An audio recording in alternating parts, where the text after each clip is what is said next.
Hey, welcome to the Christian Media Marketing Show. My name is John. Thanks for listening to the podcast or for watching the YouTube channel or for doing both. I appreciate it and am glad to be able to spend some time with you today. I'm going to be talking about a subject today that's been something I've been thinking about for quite a while. And this is one of the ones where I don't have all of the answers. I just kind of want to begin the discussion. I think there's tools and software and techniques that are out there that you all are doing that I would love to hear from you. But I want to begin the conversation because there is a saying in ministry that what you win people by is what you keep them by. And when it comes to Christian media marketing, well, there's a lot of conversations about evangelism, but not as much about discipleship. When you win people utilizing social media and technology, what role, in what ways can it play in both the molding the spiritual character, we call it discipleship, and keeping them in the faith as they make disciples themselves? Other religions and groups, I think, have done a really good job of this and maybe better than what I'm seeing in the Christian mission world.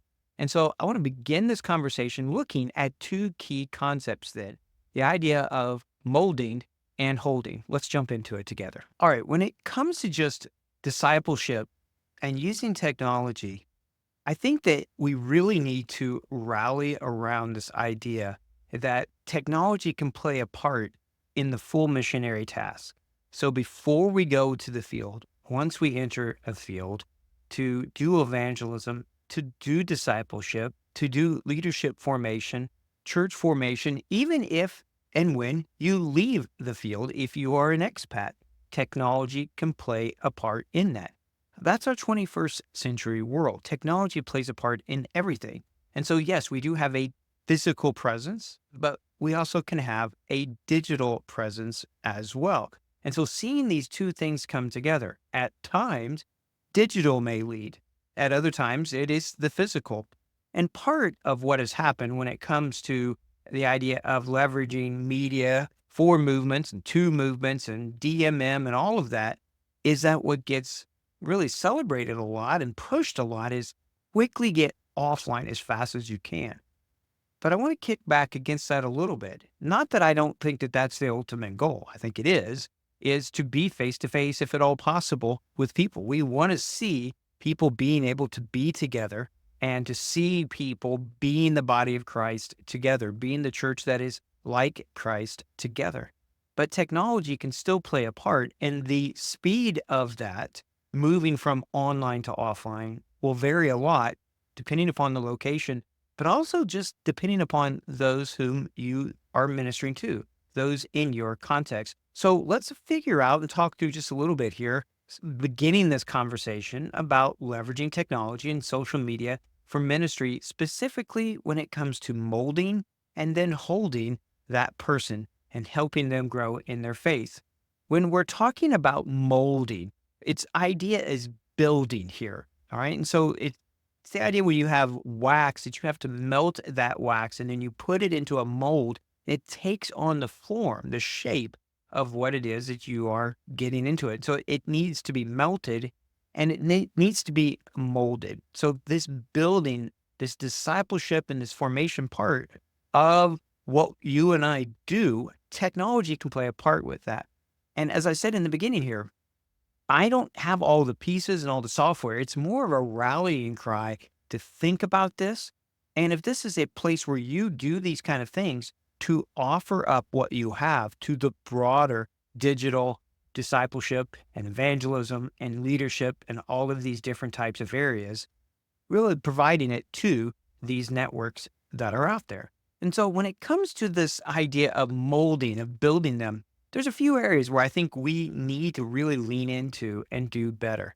Maybe there's some tools. Let me know. Send me comments, send me emails about it. I'd love to hear about them and to share about it. But one of the things I think is helping people just grow in their faith. Online courses, maybe it's webinars, things that people can go through on their own when they're ready. So thinking through this discipleship path, what does a new disciple need? how can you teach people how to read the Bible or how to pray or how to share their faith or lots of different things? Are there ways that we can be helping people grow? And by doing these online courses, it allows people to go through it when they're ready. And so, but it takes us thinking through in advance and preparing these in the heart language for people so that those tools are available for them. There's also an idea of virtual communities that I think is something that's important.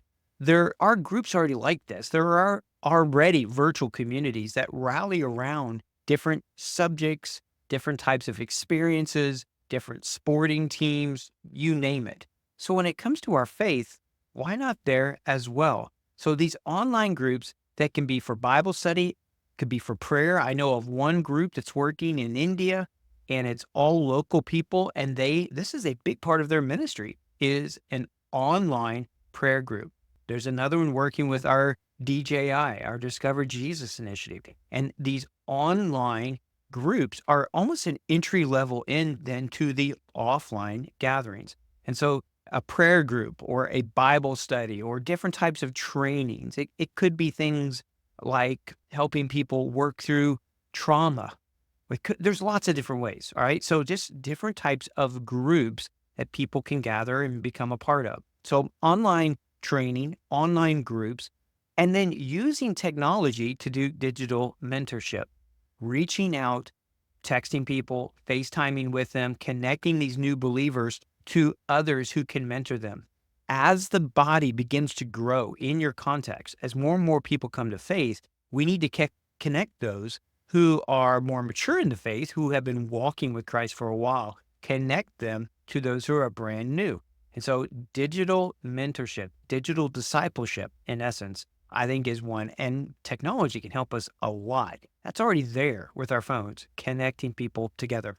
The other one would just be creating consistent content and finding content that's out there that helps people, either introducing them to Jesus, introducing them to subjects, and then just giving them Christian resources that are available for them, and then making these available on the internet.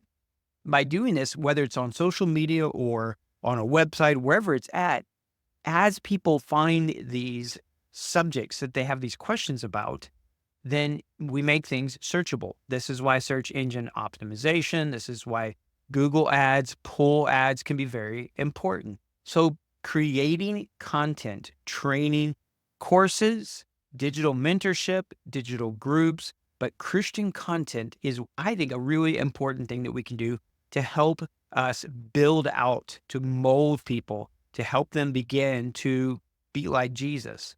But how do you keep them? As I said earlier, what you win people by is what you keep them by. And so in other faiths, they have apps that are saying, hey, here's a prayer app. Here's when to pray. Here's how to do this. And so as people are introduced, they continue to use these tools. Well, I think it's important for us to be doing the same. And I would love to hear from you what tools or techniques that you're doing that's helping people stay in the faith. And so maybe it's a disciple-making tool, training believers using digital platforms. I think Zoom is a good example of this. It's helping people who maybe even have been in the faith quite a while to have this training and content that helps them be able to grow as a disciple who then in turn is making disciples as well. But disciple-making tools, I think, are going to be really important. Another one that I think is important is just scalable training programs. Technology gives us speed. It gives us scale. It can work 24/7. It's great. And so using video and online tools allow us to equip more leaders. Instead of, hey, come to this conference, the content can go to them, because many of the people that need this training can't afford to go to a conference. They're not going to be able to leave their homes or their jobs. And so scalable training programs is another way where we can equip the church, where we can make disciples who are making disciples. Another one is just utilizing social media for encouragement. If you can imagine being one of the only few Christians in a context, in a certain location, it can be lonely. I remember one of the first teams I've ever worked with running some ads with them and hearing from somebody saying, I thought I was the only one in my whole country. I thought I was the only one searching to know who Jesus is. And so encouragement, sharing testimonies, sharing stories, good, sometimes even the challenges and how people are working through them. This helps people stay in the faith. Finally, I think it's important to utilize technology to help people realize that they are a part of the body of Christ, the church, not just in their neighborhood, not just in their city or state or country, but in the world. They are brothers and sisters with so many others. So finding ways to encourage each other globally to continue in the faith, to continue to press on, and to continue to try to make Jesus known in our own lives and known in the lives of those that we are with and making an effort to reach out to every day.